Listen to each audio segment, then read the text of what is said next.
Hello all, welcome to study படி. And இந்த வீடியோவில் நம்ம எதை பற்றி பார்க்க போகிறோம்னு பார்த்தீங்கன்னா chapter 3 poverty as a challenge. So இது வந்து நம்மளோட 9th ஸ்டாண்டர்ட் எக்கனாமிக்ஸ். சரிங்களா? Okay, 9th standard economics NCERT.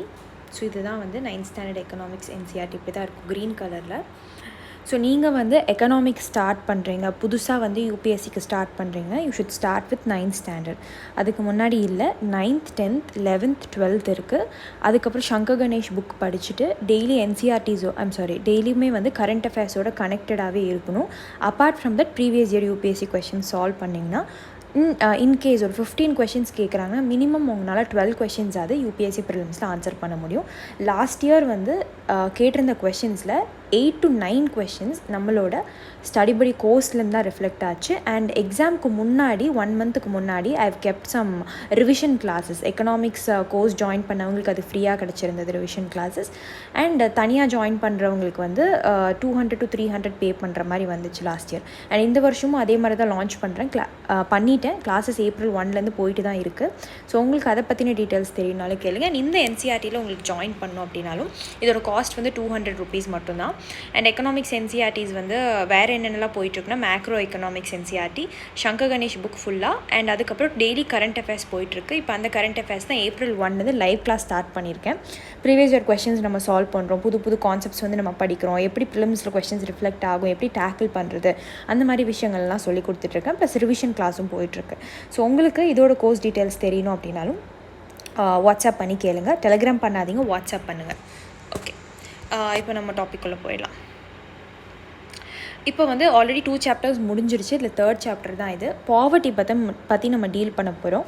இப்போ பாவர்ட்டி வந்து உங்களுக்கு ப்ரிலிம்ஸ்லேயும் முக்கியமான ஒரு டாபிக், as well as மெயின்ஸ்லேயும் முக்கியமான ஒரு டாபிக் எக்கனாமிக்ஸ்ன்னு வரும்போது. சரிங்களா? இதோட ஓவர்வியூ நம்ம பார்த்தலாம். This chapter deals with one of the most difficult challenges faced by independent India, poverty. That is, நம்ம இண்டிபெண்டன்ஸ் வாங்கினக்கப்புறம் நம்ம எப்படி இந்த பாவர்ட்டியை டீல் பண்ணோம் அப்படிங்கிறத பார்க்கலாம். After discussing this multidimensional problem through examples. Multidimensional problem அப்படின்னா என்னென்னு பார்த்தீங்கன்னா, இப்போ பாவர்ட்டினால it will give rise to various other problems. So பாவர்ட்டினால் வந்து ஒன்று எஜுகேஷன் வந்து பெற முடியாது, அதுக்கப்புறம் வந்து ஃபுட் செக்யூரிட்டி இருக்காது, அதுக்கப்புறம் லிவிங் கண்டிஷன்ஸ் ரொம்ப வஸ்ட்டாக இருக்கும். ஸோ இதெல்லாமே வந்து மல்டி டைமென்ஷனல் சொல்லுவாங்க. ஒரு விஷயம் it will give rise to various other such problems. சரிங்களா? Okay, so through examples. So this chapter discusses the way poverty is seen in social sciences. So social sciences la vandu poverty eppadi paakranga, poverty trends in India and the world are illustrated through the concept of poverty line. So the below poverty line, above poverty line, இந்த மாதிரி வந்து உலகத்தில் எப்படி different countries வந்து portray பண்ணுறாங்க அப்படிங்கிறது. Causes of poverty as well as anti-poverty measures taken by the government are also discussed. So povertyக்கு என்ன காரணங்கள், அதை எப்படி நம்ம தடுக்கலாம் அப்படிங்கிறதையும் நம்ம பார்க்கலாம். The chapter ends with broadening the official concept of poverty into human poverty. So பாவர்ட்டியை எப்படி ஹியூமன் ஆஸ்பெக்டில் எடுத்துகிட்டு வந்திருக்காங்க அப்படிங்கிறதையும் பார்க்கலாம். ஹியூமன் பாவர்ட்டினா என்ன அப்படிங்கிறது. இப்போ introduction. In our daily life we come across many people who we think are poor. So இப்போ வந்து நம்ம டெய்லி லைஃப்பில் இவங்க புவராக இருப்பாங்க, அவங்க புவராக இருப்பாங்கன்னு நினைப்போம். They could be landless labourers in villages or people living in over crowded jhuggis in cities. So என்ன சொல்கிறாங்கன்னா, வில்லேஜஸில் வந்து லேண்ட் இல்லாத மக்கள் வந்து புவராக கன்சிடர் பண்ணப்படுறாங்க. சிட்டிஸில் வந்து ஓவர் க்ரௌடட் ஸ்லம்ஸ் இருக்கும் பார்த்தீங்களா, அந்த இடத்துல வந்து மக்கள் புவராக இருக்காங்க. தே could B daily wage workers, தினக்கூலி, தினத்துக்கும் வந்து சம்பாதிப்பாங்க இல்லையா. இப்போ நீங்கள் வீட்டுக்கு வெளில ஏதாவது நீங்கள் லேண்ட் வச்சுருக்கீங்க, அங்கே ஏதாவது ஒர்க் பண்ணோம் அப்படின்னா இந்த பஸ் ஸ்டாண்ட் கிட்டலாம் போய் சர்ச் பண்ணிங்கன்னா நின்றுருப்பாங்க. ஸோ யாராவது வந்து கூப்பிட மாட்டாங்களா ஒரு நாளைக்கு ஒர்க்குக்கு அப்படின்னு. ஸோ அட் கன்ஸ்ட்ரக்ஷன் சைட்ஸில் நீங்கள் பார்க்கலாம். Or child workers in dhabas, so இந்த ஹோட்டல்ஸ்லாம் பார்க்கலாம். They could also be beggars with children in tatters. So என்ன சொல்கிறாங்கன்னா, பெக்கர்ஸுமே வந்து பாவர்ட்டியில் தான் இருக்காங்க. So we see poverty all around us. So இவங்க எல்லாமே பார்த்திங்கன்னா புவராக இருக்கிற மக்கள் தான். And in fact every 5th person in India is poor. ஸோ 5 பேரை பார்த்தீங்கன்னா இந்தியாவில், அதில் வந்து அந்த 5வது பர்சன் வந்து கண்டிப்பாக புவராக இருப்பார். ஸோ இந்த மாதிரி எவ்ரி 5th person வந்து புவராக இருப்பாங்க. திஸ் மீன்ஸ் ரஃப்லி 270 million or 27 crore people in India live in poverty. So 2011-12 data படி என்னென்னு பார்த்தீங்கன்னா, அப்போ சென்சஸ் எடுத்திருப்பாங்க இல்லையா. ஸோ அப்போத்த டேட்டா படி around 270 million people or 27 crore people வந்து they are in பாவர்ட்டின்னு சொல்ல வராங்க இந்தியாவில். So this also means that India has the largest single concentration of the poor in the world. உலகத்திலே வந்து largest poor people எங்கே இருக்காங்கன்னு கேட்டாங்கன்னா இந்தியாவில் தான். So this illustrates the seriousness of the challenge. So இது டெஃபினட்டாகவே வந்து ஒரு பார்க்கக்கூடிய ஒரு விஷயம் தான். இது நம்ம வந்து ஆராய்ஞ்சு பார்த்து அதுக்கான மெஷர்ஸ் எடுத்துகிட்டு வரணும். 2 typical cases of poverty. So 2 case பற்றி இதை டிஸ்கஸ் பண்ணியிருக்காங்க. urban case வந்து வந்தீங்கன்னா 33-year-old Ram Saran works as a daily wage laborer in a wheat flour mill near Ranchi in Jharkhand. So ஜார்க்கண்டில் வந்து ஒரு வீட் மாவு அரைப்பாங்க இல்லையா, ஸோ அந்த மாவு அரைக்கிற இடத்துல வந்து ஒரு டெய்லி வேஜ் லேபரராக வேலை செய்கிறார் Ram Charan. He manages to earn around ₹1,500 a month when he finds employment, which is not often. So வேலை இருந்தது அப்படின்னா ஒரு மாதத்துக்கு வந்து ஒரு 1,500 அவர்னால சம்பாதிக்க முடியுது. This money is not enough to sustain his family of 6. So அவரோட குடும்பத்தில் 6 பேர் இருக்காங்க. ஸோ அது சஸ்டெயின் பண்ண முடியாது 1,500 வச்சு. தட் இன்க்ளூட்ஸ் இஸ் ஒய்ஃப், அதுக்கப்புறம் அவரோட 4 குழந்தைங்கள். ஸோ 12 மாதத்துலேருந்து 12 இயர்ஸ்லேருந்து 6 months வரைக்குமே வந்து குழந்தைங்க இருக்காங்க, 4 குழந்தைங்க. He has to send money home to his old parents who live in a village near Ramgarh. So அவங்களோட பேரண்ட்ஸ் 2 பேருக்கும் அனுப்பணும். His father a landless laborer. அவங்க அப்பா பார்த்திங்கன்னா ஒரு landless laborer, லேண்ட் இல்லாதவர். Depends on Ram Saran and his brother who lives in Hazaribagh for sustenance. So அவங்களோட தம்பியும் ஒருத்தவங்க இருக்காங்க, அவங்களும் வேலை தேடிட்டு தான் இருக்காங்க. Ram Saran lives in a 1-room rented house in a crowded basti in the outskirts of the city. So ஒரே ஒரு ரூம், அவர் வீடு பார்த்திங்கன்னா ஒரே ஒரு ரூமு தான் இருக்கும். சிட்டிக்கு வெளியில் தான் இருக்கார், அவுட்ஸ்கர்ட்ஸில். It's a temporary shack building of bricks and clay tiles. So இதில் வந்து ரொம்ப ரேண்டமாக வெளியில் சிமெண்ட்டெல்லாம் போட்டிருக்க மாட்டாங்க, பிரிக்ஸை வச்சு கட்டியிருப்பாங்க, கிளே டைல்ஸை வச்சு லே பண்ணியிருப்பாங்க. அவங்களோட ஒய்ஃப் வந்து Shanta Devi works is a part time maid in a few houses and manages to earn 800. இப்போ வந்து இவங்க பக்கத்து வீட்டெலாம் வேலை செஞ்சு 800 வந்து மாதத்துக்கு சம்பாதிக்கிறாங்க. They manage meagre meal of dal and rice twice a day. So ஒரு நாளைக்கு 2 வேளை தான் சாப்பிட்றாங்க, பருப்பு இருக்குல்லையே அதை வச்சு. But there is never enough for all of them. So எல்லாத்துக்குமே பத்தாது. His elder son works as a helper in a tea shop to supplement the family income and earns another ₹300. So அவங்களோட 12 வயசு குழந்தை இருக்குது பார்த்தீங்களா, அவங்க வந்து ஒரு தாபாவில் வந்து வேலை செய்கிறாங்க, டீ ஷாப்பில். வைல் ஹிஸ் 10-year-old டாட்டர் வந்து takes care of the younger siblings. இன்னும் இருக்கிற 2 குழந்தைங்கள வந்து இந்த 10 வயசு குழந்தை டேக் கேர் பண்ணிக்கிறாங்க. So none of the children go to school. யாருமே ஸ்கூலுக்கு போகிறது இல்லை. they have only 2 pairs of hand me down clothes each. So ரெண்டு துணிகள் தான் இருக்குது. ஒரு துணி வந்து வேர் பண்ணிப்பாங்க, இன்னொன்று வந்து துவைக்க போட்டிருப்பாங்க, அந்த மாதிரி. So new ones are bought only when the old clothes become unbearable. So கிழிஞ்சு போனதுக்கு தான் புது துணிகள் கிடைக்கும். ஷூஸ்லாம் வந்து ரொம்ப லக்ஸரி, அதெல்லாம் வந்து அவங்கள்ட்ட இல்லை. the younger kids are undernourished. ஸோ யங்கர் கிட்ஸ்க்கு வந்து இதே பத்தலை, சாப்பாடே பத்தலை, ரொம்ப அண்டர்நரிஷ்டாக இருக்காங்க. And they have no access to health care when they fall ill. So திடீர்னு காய்ச்சல் வந்துருச்சு அப்படின்னா கிட்ட எந்த ஹாஸ்பிட்டல்ஸுமே கிடையாது. ஸோ இது வந்து அர்பனில் வந்து என்ன நடக்குது அந்த கதை அப்படிங்கிறது. ரூரல் கேஸ் வந்தீங்க அப்படின்னா Lakha Singh belongs to a small village near Meerut in Uttar Pradesh. So Lakha Singh அப்படிங்கிறவங்க ஒருத்தவங்க இருக்காங்க, உத்தரப்பிரதேஷை சார்ந்தவங்க. And his family doesn't own any land. So they do odd jobs for the big farmers. So பெரிய ஃபார்மர்ஸ்க்கு வந்து இவங்க வேலை செஞ்சு கொடுக்குறாங்க அவங்களோட ஃபீல்டில். Work is erratic and so is income. Work வந்து ரொம்ப ஹெவியாக இருக்கும், ஆனால் இன்கம் வந்து பார்த்திங்கன்னா ரொம்ப கம்மியாக தான் இருக்கும். At times they get paid ₹50. So 50 ரூபா தான் கிடைக்குது for a hard day's work. முழு நாளும் வேலை செஞ்சு 50 ரூபா தான் கிடைக்குது. But often it's in kind like a few kilograms of wheat or dal or even vegetables for toiling in the farm through the day. So என்ன சொல்கிறாங்கன்னா ஆஃபன் வந்து இந்த ₹50 கூட கிடைக்காது. ஸோ அதுக்கு பதிலாக வந்து வீட் இல்லைனா தால் கொடுத்துருவாங்க கையில், இல்லை வெஜிடபிள்ஸ் வந்து அந்த ஃபீல்ட்லேருந்து எடுத்து கொடுத்துருவாங்க. So the family of 8 cannot always manage to square meals a day. So என்ன சொல்கிறாங்கன்னா 8 பேர் இருக்கிற குடும்பத்தில் வந்து 2 வேளை சாப்பிட்டு இருக்க முடியாது, ஆப்வியஸாக அந்தளவுக்கு வேலை செய்கிறாங்க. லாக்கா லிவ்ஸ் இன் அ கச்சா ஹட். ஸோ கச்சா ஹட் அப்படின்னா கச்சா புக்கா ஹட்ஸ்லாம் கேள்விப்பட்டிருப்பீங்க. ஸோ இந்த பேசிக்காக இந்த ஸ்ட்ரா எல்லாம் வச்சு கட்டுறது. in the outskirts of the village. So the women of the family spend the day chopping fodder and collecting firewood in the field. So women என்ன பண்ணுவாங்கன்னா இந்த மாதிரி அவங்க வீட்டில் இருக்கிற விமன் எல்லாம் ஃபாடர் கலெக்ட் பண்ணுவாங்க and then firewood collect பண்ணுவாங்க அதை விற்கலான்னு. His father வந்து TB patient passed away 2 years ago due to lack of medication. So hospital facilities இல்லாதனால இறந்து போயிடுறாரு. His mother now suffers from the same disease and life is slowly ebbing away. So அவங்க அம்மாவும் அதே disease வந்து face பண்ணிட்டு இருக்காங்க. Although the village has a primary school, Laka never went there. So primary school வந்து இந்த வில்லேஜில் இருக்குது, பட் லாக்கா வந்து அங்கே போனதே இல்லை அப்படிங்கிறாங்க. And he had to start earning when he was 10 years older இருக்கும்போது அவர் வந்து சம்பாதிக்க ஆரம்பிச்சிட்டாரு. New clothes happen once in a few years. So ரொம்ப ஒரு 4-5 வருஷத்துக்கு ஒரு தடவை தான் ஒரு புது துணி கிடைக்கும். சோப் அண்ட் ஆயிலே வந்து அந்த குடும்பத்தில் லக்ஸுரி தான். ஸோ ரொம்ப கஷ்டம் அது வாங்குறதும். Study the above cases of poverty and discuss the following issuesன்னு சொல்லியிருக்காங்க. ஸோ இது எல்லாமே வந்து landlessness, unemployment, size of the family, illiteracy, poor health, malnutrition, child labor, helplessness, இது எல்லாமே வந்து பார்த்திங்கன்னா cases of poverty தான்.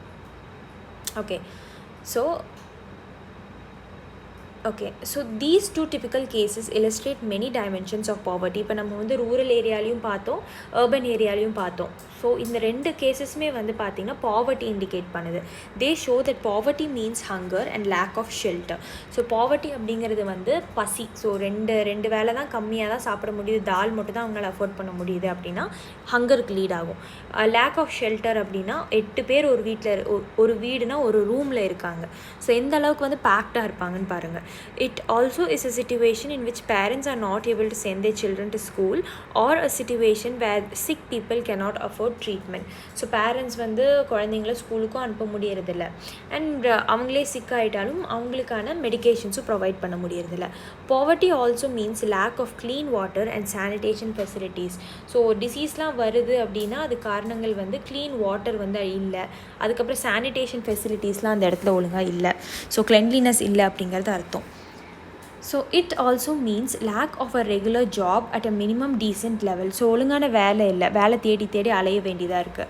above all it means living with a sense of helplessness. So யாருமே வந்து நாளைக்கு ஒரு சிச்சுவேஷன் வருது, உயிர் போகிற விஷயங்கள் இருக்குது அப்படின்னா அந்த இடத்துல யாருமே ஹெல்ப் பண்ணுறதுக்கு இருக்க மாட்டாங்க. poor people are in a situation in which they are ill treated at almost every place. So எல்லா இடத்துலையுமே வந்து poor people வந்து ill treat தான் பண்ணுறாங்க. And in farms, factories, government offices, hospitals, railway stations, etc. So every place in the sense எல்லா இடத்துலையும் அவங்க வந்து டிஸ்கிரேஸ்ஃபுல் ஆகுறாங்க, அவங்கள யாரும் ரெஸ்பெக்ட் பண்ணுறதில்ல. Obviously nobody would like to live in poverty. So இதெல்லாமே பார்த்துட்டு பாவர்ட்டியில் யாராவது பாவர்ட்டியில் வாழ பிடிக்காது. So one of the biggest challenges of independent India has been to bring millions of its people out of abject poverty. So first எடுத்தனே நம்ம independence வாங்கினதுக்கப்புறம் அந்த 5-year பிளான்லாம் போட ஆரம்பித்தாங்க பார்த்தீங்களா. ஸோ அப்போ வந்து பாவர்ட்டி ரிடக்ஷனுக்காக தான் வந்து போராடிட்டே இருந்தாங்க.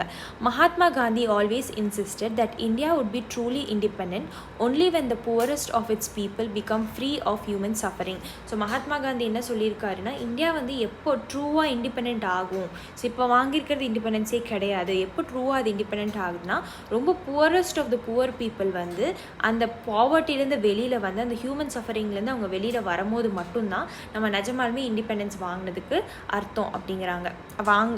இண்டிபெண்டன்ஸ் வாங்கின மாதிரி அர்த்தம் அப்படிங்கிறாங்க. Poverty as seen by social scientists. So எப்படி வந்து இது வேறு ஒரு ஐஸ்லேருந்து சோஷியல் சயின்டிஸ்டோட ஐஸ்லேருந்து நம்ம எப்படி பார்க்கலாம். So since poverty has many facets, so பாவர்ட்டிக்கு வந்து நிறைய ஃபேஸஸ் இருக்குது. Social scientist look at it through a variety of indicators. So நிறைய இண்டிகேட்டர்ஸை வச்சு இதுதான் பாவர்ட்டி, இவங்க பாவர்ட்டியில் இருக்காங்க, இவங்க இல்லை, இந்த கண்ட்ரி பாவர்ட்டியில் இருக்குது, அந்த கண்ட்ரி இல்லை அப்படிங்கிற மாதிரி சொல்ல வருவாங்க. Usually the indicators use to relate to the levels of income and consumption. நார்மலாக வந்து மெஜாரிட்டியாக இருக்கிற இண்டிகேட்டர் என்னென்னு பார்த்தீங்கன்னா இன்கம் லெவல் எப்படி இருக்குது அதை வச்சு பாவர்ட்டியை டிசைட் பண்ணுவாங்க. அண்ட் எப்படி வந்து பொருட்கள் கன்சம்ஷன்னா பொருட்கள் வாங்குறது, இப்போ வீட், ரைஸ் அந்த மாதிரிலாம் வாங்குறாங்க, சுகர் இந்த மாதிரிலாம் வாங்குறாங்க அப்படின்னா ஆப்வியஸாக கன்சம்ஷன் நல்லா இருக்குது அப்படின்னு. ஸோ ஒரே ஒரு ஃபுட்டை மட்டும் திருப்பி வாங்கி கன்சியூம் பண்ணுறதாங்கன்னா அவங்க பாவர்ட்டியில் இருக்காங்கன்னு அர்த்தம். But now poverty is looked through other social indicators like illiteracy. But இப்போ இது மட்டுமே மேஜர் இண்டிகேட்டர் கிடையாது, இன்கமும் கன்சம்ஷன் மட்டுமே. ஸோ வேறு என்னென்ன இண்டிகேட்டர்ஸ்லாம் இருக்குன்னா, இல்லிட்ரஸி, படிச்சிருக்காங்களா படிக்கலையா, lack of general resistance due to malnutrition. So மேல் நியூட்ரிஷன்னா ஒழுங்கான அந்த நியூட்ரிஷன் உடம்புக்கு எடுத்துகிட்டு போகலன்னா என்னென்ன சைடு எஃபெக்ட்ஸ்லாம் வருது அதை வச்சு. Lack of access to health care, so hospital facilities. Lack of job opportunities இல்லை அந்த இடத்துல அப்படின்னா பாவர்ட்டிக்கு தள்ளப்படுவாங்க. Lack of access to safe drinking water இல்லை அப்படின்னா அந்த இடத்துல பாவர்ட்டி இருக்குது. சானிடேஷன் இல்லை அப்படின்னா அந்த இடத்துல பாவர்ட்டி இருக்குது அப்படிங்கிறாங்க. Analysis of poverty based on social exclusion and vulnerability is now becoming very common. So என்ன சொல்கிறாங்கன்னா, இந்த விஷயம் மட்டும் இல்லாமல் பாவர்ட்டியை நம்ம அனலைஸ் பண்ணி பார்க்கும்போது, சோஷியல் எக்ஸ்க்ளூஷன்னா அவங்க வந்து இந்த சொசைட்டியில் ஒரு பார்ட்டே கிடையாது, புவராக இருக்கிற மக்கள், சரிங்களா. ஸோ அவங்க என்ன சொல்ல வராங்க, அவங்க என்ன வந்து இந்த சொசைட்டி கான்ட்ரிபியூட் பண்ண வருவாங்க, அதெல்லாம் எதையுமே வந்து கணக்கில் எடுத்துக்க மாட்டாங்க. அண்ட் அவங்க வந்து வல்னரபிள் பொசிஷனுக்கு தள்ளப்படுறாங்க. வல்னரபிள்னால் ரொம்ப வீக்கான ஒரு பொசிஷன். இது வந்து it's becoming very common now அப்படிங்கிறாங்க. Social exclusion, according to this concept, poverty must be seen in terms of poor having to live only in a poor surrounding with other poor people. So exclusion அவங்களை தள்ளி வைக்கிறது. So poor people சுற்றி தான் இருக்கணும். So அவங்க வந்து இந்த good சரௌண்டிங்குள்ளே வந்துடக்கூடாது அப்படின்னு. And excluded from enjoying social equality அவங்களுக்கு கிடையாது. Of better off people in better சரௌண்டிங்கில் அவங்க வாழ முடியாது. Social exclusion can be both a cause as well as consequence of poverty. Social exclusion வந்து என்ன சொல்கிறாங்கன்னா, பாவர்ட்டிக்கு ஒரு காஸாகவும் இருக்குது, பாவர்ட்டியை ஏற்படுத்தி விடுற ஒரு கண்டிஷனாகவும் இருக்குது, இல்லை பாவர்ட்டினாலேயும் சோஷியல் எக்ஸ்க்ளூஷன் நடக்குது. முன்னாடி பின்னாடி பாவர்ட்டி நடுவில் இருக்கும், சோஷியல் எக்ஸ்க்ளூஷன் இங்கேயும் இருக்கும். ஒருத்தவங்க வந்து புவர் ஆகிறதுக்கு முன்னாடி சோஷியல் எக்ஸ்க்ளூஷனில் தள்ளப்படுவாங்க, புவர் ஆனக்கப்புறமும் சோஷியல் எக்ஸ்க்ளூஷன் தள்ளப்படுவாங்க. So in the usual sense, broadly it is a process through which individuals or groups are excluded from facilities. So ஒரு இண்டிவிஜுவலோ இல்லை குரூப் ஆஃப் பீப்புளும் வந்து ஒழுங்கான facilities like drinking water, tape connection, இது எல்லாத்தையுமே access பண்ண முடியாது.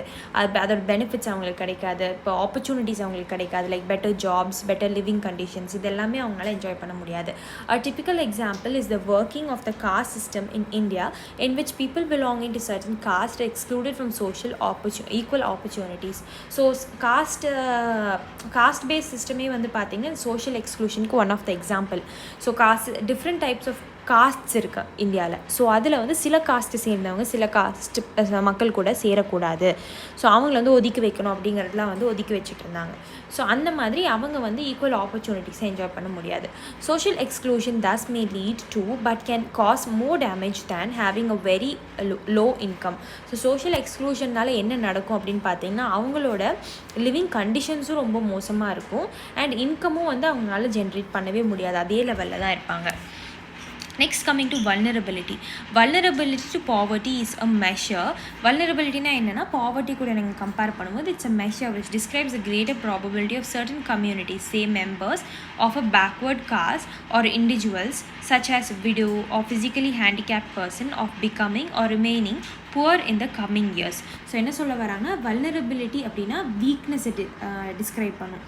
So ஒரு குரூப் ஆஃப் மெம்பரோ பேக்வர்ட் காஸ்ட்டை சார்ந்தவங்க, இல்லை இண்டிவிஜுவல் லைக் விடோஸ் இருப்பாங்க, ஃபிசிக்கலி ஹேண்டிகேப் பீப்புளாக இருப்பாங்க. ஸோ இவங்கெல்லாம் சொசைட்டி கிட்ட ரொம்ப வந்து அடிப்படுவாங்க, ரொம்ப வல்னரபிள், ஈஸியாக வந்து அவங்கள ஹர்ட் பண்ணிட முடியும், சரிங்களா.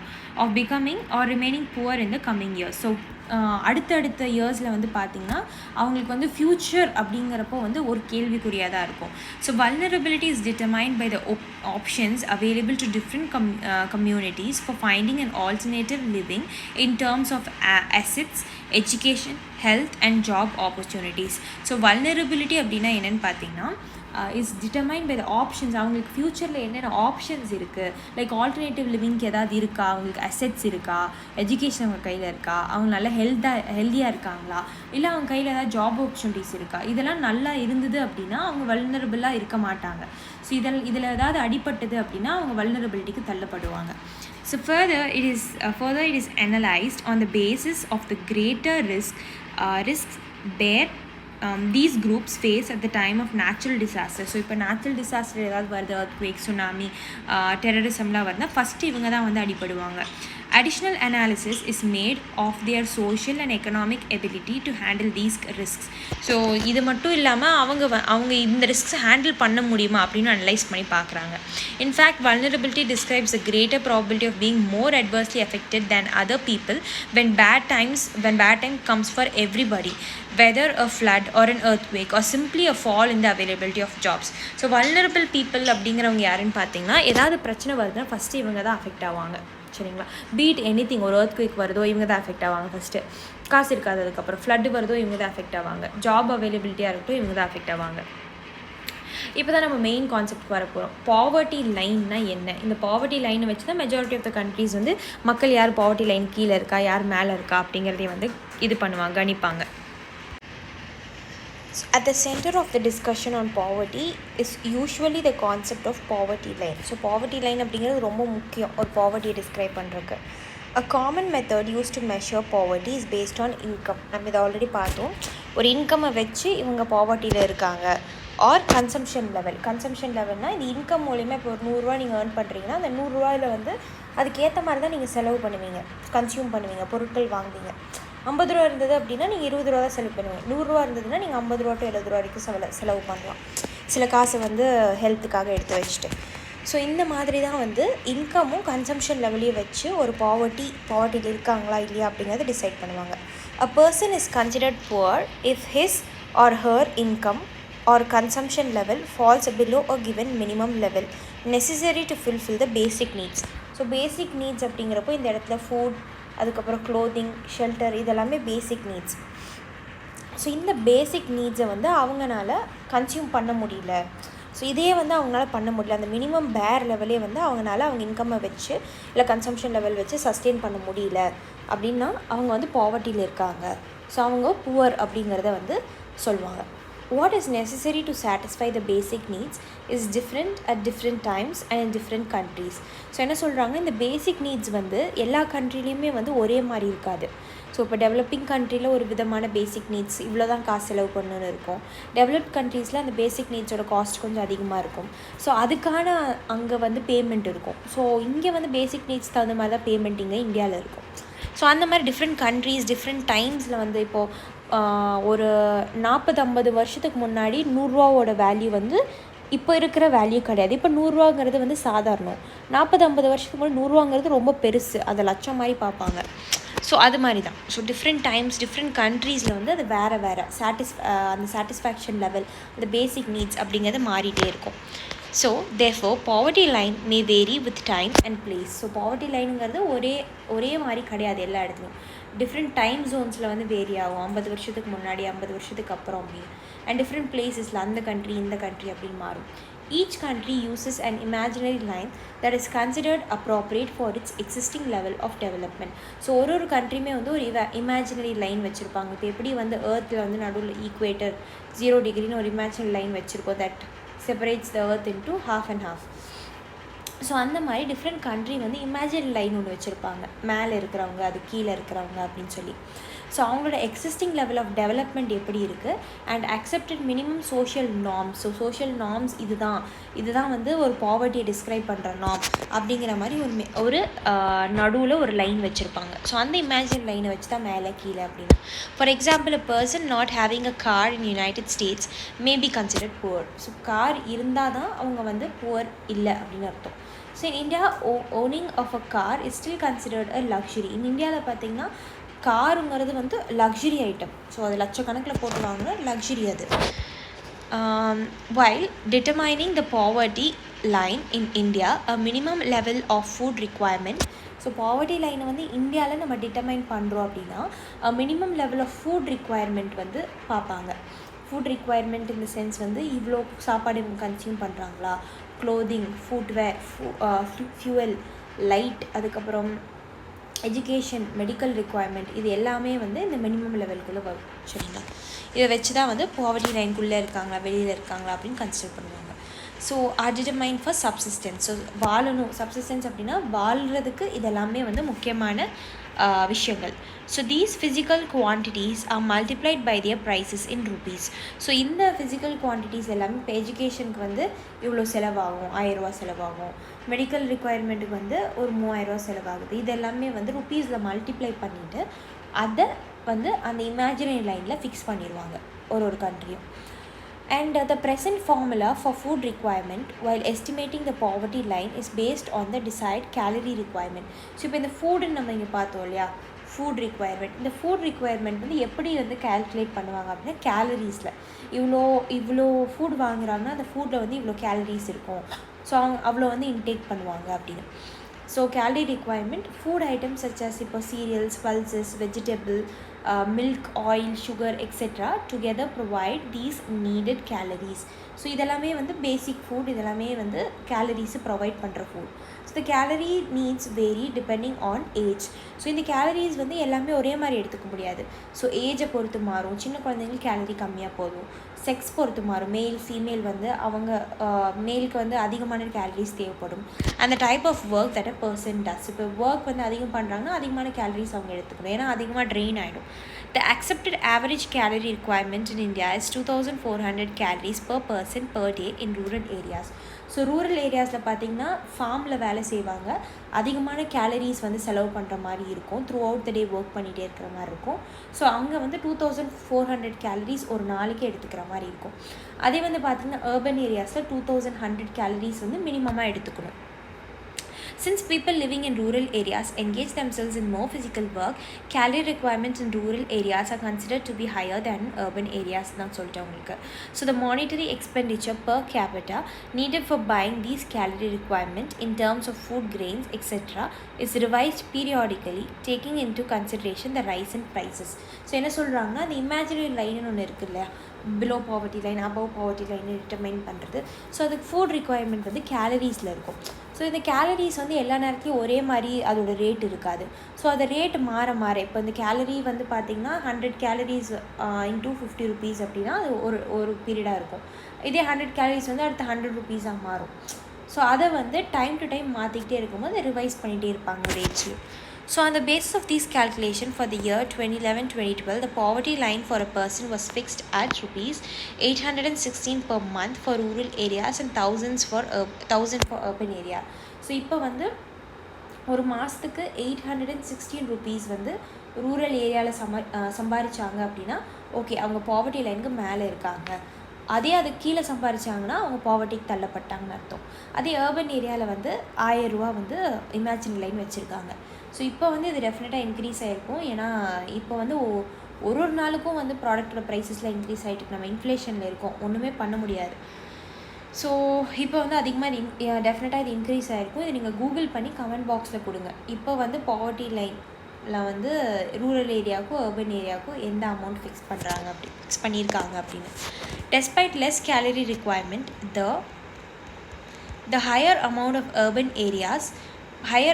for urban areas has been fixed because of high prices of many essential products in urban centers. நீங்கள் யோசிக்கலாம், இப்போ அர்பன் ஏரியாவில் இருக்கிறவங்க வந்து இப்போ ரூரல் ஏரியாவில் இருக்கவங்க 1400 கேலரிஸ் எடுத்துக்கணும், அர்பன் ஏரியாவில் 2400 கேலரிஸ் எடுத்துக்கணும். அதே அர்பன் ஏரியாவில் இருக்கிறவங்க 2100 கேலரிஸ் தான் எடுத்துக்கணும். அப்போ இவங்களுக்கு ரேட் கம்மியாக, இவங்களுக்கு ரேட் அதிகமாக தானே இருக்கணும். இங்கே 1000 இருக்குது, இங்கே 816 இருக்குது. ஏன் அப்படின்னு கேட்டிங்கன்னா அர்பன் ஏரியாஸில் சில ப்ராடக்ட்ஸோட காஸ்ட் எல்லாமே வந்து எசென்ஷியல் ப்ராடக்டோட காஸ்ட் எல்லாமே அதிகமாக இருக்கும், அதனால தான் அப்படி வச்சுருக்காங்க.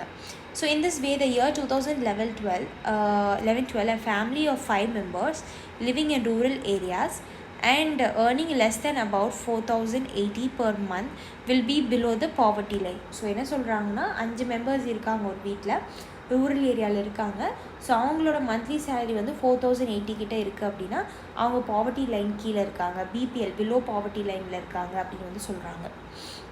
So a similar family in the urban area would need a minimum of rupees 5000 per month to meet their basic requirement. So similar family 5 பேர் இருக்கிற ஃபேமிலி அதே urban ஏரியாவில் இருக்காங்க அப்படின்னா 5000 மினிமமாக அவங்களுக்கு வேணும் அந்த மந்த்தை வந்து சஸ்டெயின் பண்ணுறதுக்கு, அவங்களோட பேசிக் ரெக்குவயர்மெண்ட்ஸ் வச்சு சஸ்டெயின் பண்ணுறதுக்கு. So the poverty line is estimated periodically.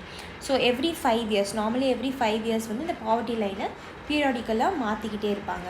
By conducting sample சர்வேனா price என்ன போயிட்டுருக்கு, யார் யாரெல்லாம் பாவர்ட்டியில் இருக்காங்க, எவ்வளோ சம்பாதிக்கிறாங்க, இந்த மாதிரிலாம் சாம்பிள் சர்வேஸ் பண்ணுவாங்க.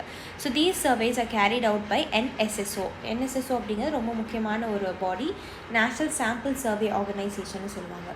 However, ஸோ இவங்க தான் பீரியாடிக் சர்வேஸ் எல்லாம் மோஸ்ட்டாக ரிலீஸ் பண்ணுறது. However, for making comparisons between developing countries, so நிறைய டெவலப்பிங் கண்ட்ரீஸ் இருக்குதுன்னு வச்சுக்கோங்களேன். ஸோ இந்த கண்ட்ரீஸ் கூட கம்பேர் பண்ணி பார்ப்பாங்க, எவ்வளோ பேர் பாவர்ட்டியில் இருக்காங்க, பிலோ பாவர்ட்டி லைனில் இருக்காங்க, அபவில் இருக்காங்க, அந்த மாதிரி. Many international organisations like the world bank use a uniform standard for poverty line. So இப்போ உலக அளவில் வந்து பாவர்ட்டி லைனை கால்குலேட் பண்ணோம் அப்படின்னா, இப்போ வேர்ல்டு பேங்க் வந்து ஒரு ஸ்டாண்டர்ட் யூனிஃபார்ம் ஸ்டாண்டர்டை ஃபாலோ பண்ணுறாங்க.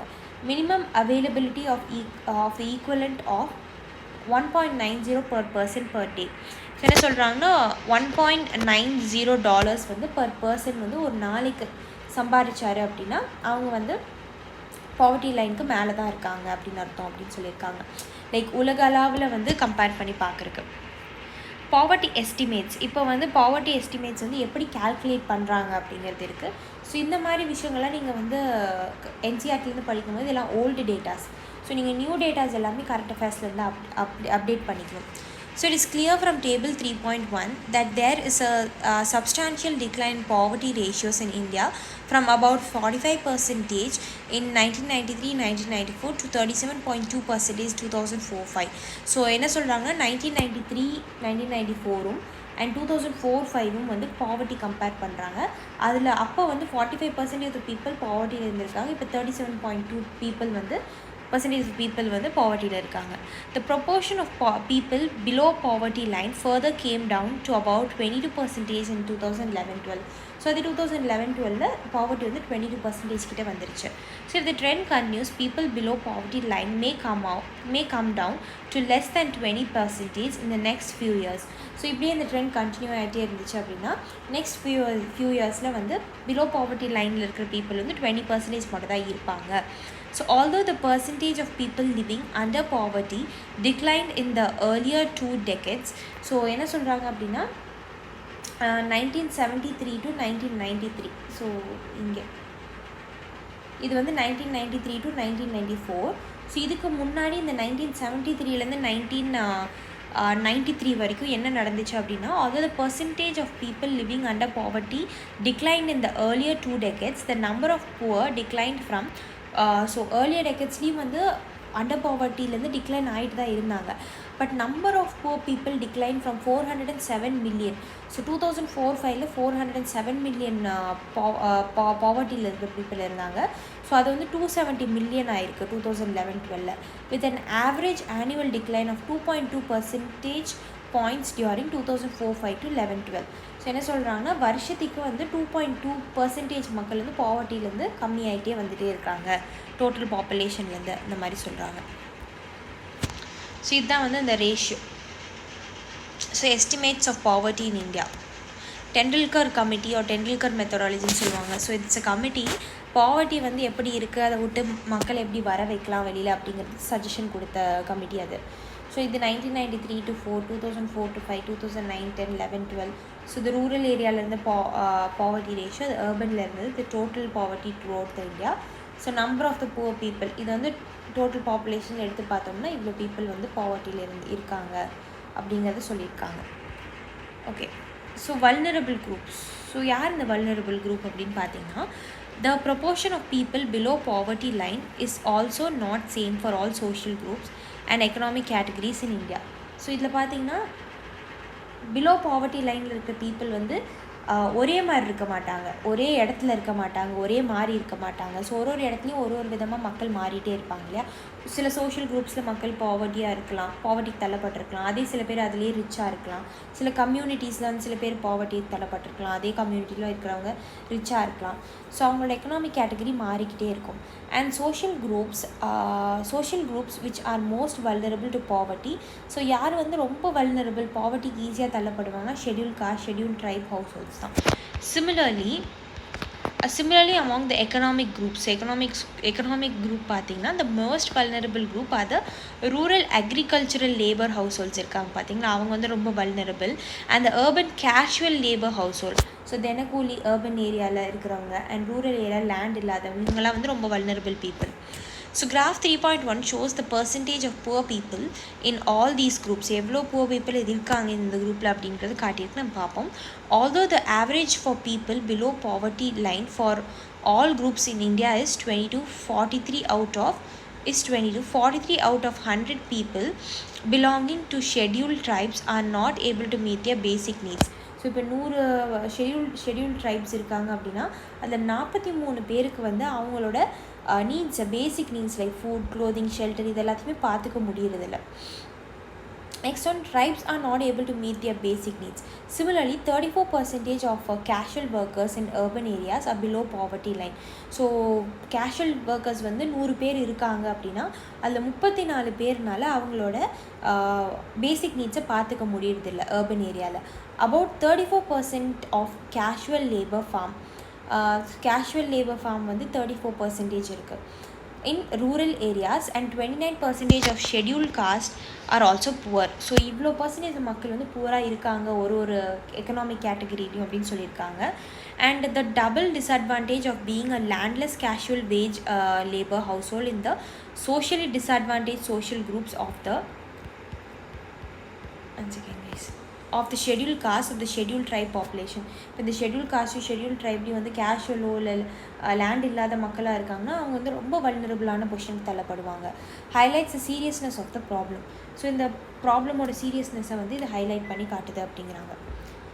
Some recent studies have shown that except for the scheduled tribe household, all the other three groups, that is scheduled caste இருக்கட்டும், scheduled tribes தவிர scheduled caste இருக்கட்டும், rural agricultural people இருக்கட்டும், laborers, and the urban casual household workers இருக்கட்டும், have seen a decline in poverty in 1990s. So 1990s இந்த 3 categories சேர்ந்தவங்க வந்து poverty விட்டு கொஞ்சம் வெளியில் வராங்க. பட் scheduled tribes அப்படி வெளியில் வரதில்லை. So apart from these social groups, there is also inequality of incomes within a family. So family குள்ளேயே வந்து inequality of income இருக்கும். In poor families, all suffer, but some suffer more than other. Poor familyயில் வந்து எல்லாருமே suffer பண்ணுவாங்க, but சில families வந்து ரொம்ப suffer பண்ணுவாங்க. In some cases, women வந்து இருப்பாங்க, elderly people and female infants, female குழந்தைங்க இருக்கும், are denied equal access to resources available to the family. So இவங்களுக்கு வந்து ஈக்குவல் ஆக்சஸ் கிடைக்காது when comparing to the male counterparts. Okay, so இது வந்து story of Sivaraman இருக்குது, நம்ம பார்ப்போம். So Sivaraman lives in a small village near Karur town in Tamil Nadu. So கரூரில் இருக்கார். Karur is famous for its handlooms and powerloom fabric வந்து அங்கே famous. There are 100 families in the village. So ஒரு 100 குடும்பங்களாவது அந்த வில்லேஜில் இருக்கும். சிவராமன் அண்ட் ஆரியுந்தாதிர் cobbler by caste. So caste வந்து அந்த காலத்தில் எல்லாமே வந்து என்ன ஒர்க் பண்ணுறாங்க அப்படிங்கிறது பொறுத்து தான் வந்துச்சு. அப்புறம் அந்த ஒர்க்கை சார்ந்தவங்க வந்து இந்த காஸ்ட் தான் அப்படின்றத டிசைட் பண்ணிட்டாங்க. சரி, வந்து ஒரு cobbler by caste now works as an agricultural laborer for rupees 160 per day. So இவர் வந்து காப்லராக இருந்திருக்காரு, பட் 160 ருபீஸ்க்கு வந்து ஒரு நாளைக்கு அக்ரிகல்ச்சர் ஃபீல்டில் வேலை செய்கிறாரு. But that's only for 5 to 6 months தான் இது நடக்கும் agriculture. So at other times he does odd jobs in the town. So டவுனுக்கு போய் வேலை செய்கிறது. his wife வந்து பார்த்திங்கன்னா Sasikala to works with him. So இவர் கூட தான் ஒர்க் பண்ணுறாங்க, but she can rarely find work these days. So அவங்களுக்கு வேலை கிடைக்கிறது ரொம்ப கஷ்டம். and even if she does, she is paid rupees 100 per day for the same work that Sivaraman does. So Sivaraman வந்து அக்ரிகல்ச்சரில் ஒரு ஒர்க் பண்ணுறாங்க, அதே ஒர்க் தான் இவங்களும் பண்ணுவாங்க. பட் இவங்களுக்கு வந்து 100 ரூபாவும் சிவராமனுக்கு வந்து 160 ரூபாவும் பே பண்ணுறாங்க. So there are 8 members in the family. 8 பேர் இருக்காங்க ஃபேமிலியில். Sivaraman 65-year-old widowed mother is ill. அவங்க அம்மா வந்து 65 வயசு, அவங்களுக்கு வந்து ரொம்ப காய்ச்சலாக இருக்குது. And needs to be helped with her daily chores. So டெய்லியுமே வந்து அந்த 65 வயசு விமனுக்கு வந்து ஹெல்ப் பண்ணும். he has a 25-year-old unmarried sister. So அவருக்கு வந்து ஒரு 25 வயசு அன்மேரிட் சிஸ்டர் இருக்காங்க. அண்ட் 4 children இருக்காங்க, age between 1 year to 16 years வரைக்கும் இருக்காங்க. 3 of them வந்து வந்து அதில் வந்து 4 குழந்தைங்களில் 3 குழந்தைங்க வந்து கேர்ள்ஸ், த யங்கஸ்ட் வந்து son. So none of the girls வந்து ஸ்கூலுக்கு போகிறதில்ல. Buying books and other things for school going girls is a luxury he cannot afford. So அவருக்கு வந்து அது ரொம்ப காஸ்ட்லி, அதனால ஸ்கூலுக்கு அனுப்புறதில்ல. Although he has to get them married at some point of time, so he doesn't want to spend on the education now. So அவங்களுக்கு கல்யாணம் பண்ணி கொடுக்கறது தானே, வேறு வீட்டுக்கு போகிறது தானே, அவங்களுக்கு வந்து எஜுகேஷனுக்கு செலவு பண்ண மாட்டேன் அப்படிங்கிறாரு. His mother has lost interest in life and is just waiting to die someday. அவங்க அம்மா வந்து இறந்து போகணும் அப்படின்னு பார்த்துட்டு இருக்காங்க. Sister and elder daughter take care of the household. So இவங்களோட தங்கச்சியும் அண்ட் எல்டர் டாட்டரும், அவங்களோட பெரிய பொண்ணும் வீட்டை வந்து பார்த்துக்கிறாங்க. Sivaraman plans to send his son to school when he comes of age. சன்னை மட்டும் ஸ்கூலுக்கு அனுப்பணும்னு நினைக்கிறாரு. His unmarried sister does not get along with his wife. So அவங்க ஒய்ஃபுக்கும் சிவராமன் ஒய்ஃபுக்கும் இவங்களோட சிஸ்டருக்கும் சண்டை வருது. Sasikala finds her a burden but Sivaraman can't find a suitable groom due to lack of money. So Sasikala அவங்க ஒய்ஃப் வந்து அவங்க அந்த சிஸ்டரை வந்து பேர்டனாக நினைக்கிறாங்க. பட் சிவராமனும் எதுவும் பண்ண முடியல, ஏன்னா ஒழுங்கான ஒரு க்ரூம் கிடைக்க மாட்டேங்கிறாங்க, ஒரு மாப்பிள்ளை. Although the family has difficulty in arranging 2 meals a day, Shivaraman manages to buy milk once in a while, but only for his son. So ரெண்டு நேரம் சாப்பாடு சாப்பிட்றது வந்து ரொம்ப கஷ்டமாக தான் இருக்குது. ஸோ அட் டைம்ஸ் இந்த ஒரு நேரம் கூட சாப்பாடு இல்லை, பட் அவரோட பையனுக்கு மட்டும் அப்பப்போ மில்க் வாங்கி கொடுக்குறாரு. இதுதான் அந்த ஸ்டோரியில் சொல்ல வராங்க. ஸோ இது வந்து என்னென்ன நீங்கள் தெரிஞ்சுக்கிட்டீங்க அப்படிங்கிறது இந்த கொஷின்ஸ் எல்லாம் ஆன்சர் பண்ணி பாருங்கள். ஸோ நெக்ஸ்ட் வந்து இன்டர்ஸ்டேட் டிஸ்பாரிட்டிஸ். ஸோ இது வந்து நெக்ஸ்ட் வீடியோவில் நம்ம பார்க்கலாம். தேங்க்யூ.